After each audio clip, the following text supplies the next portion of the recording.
السلام عليكم ورحمة الله وبركاته. أسعد الله مساءكم بكل خير. هي حبيبتي مفيش غيرها. هي حبيبتي مفيش غيرها اللي تنقذك في المواقف الحرجة.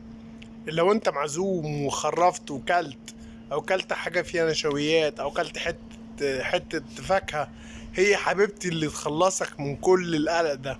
إيه هي بقى؟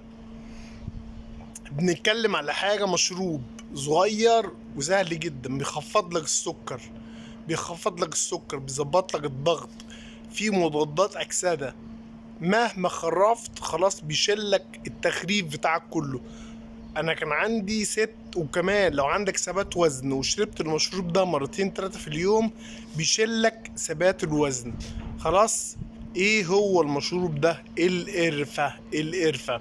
اكتر حاجة انا بشتغل بيها بقول للناس عليها دايما تبقى في نظامك الغذائي.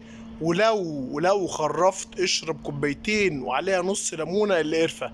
مش بس كده، القرفة لو خدت كوباية قرفة وعليها نص ليمونة قبل الوجبة، خلاص نص الوجبة دي بيضيع.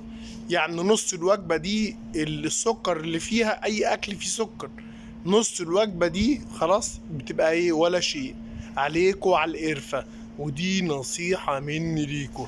سلام عليكم.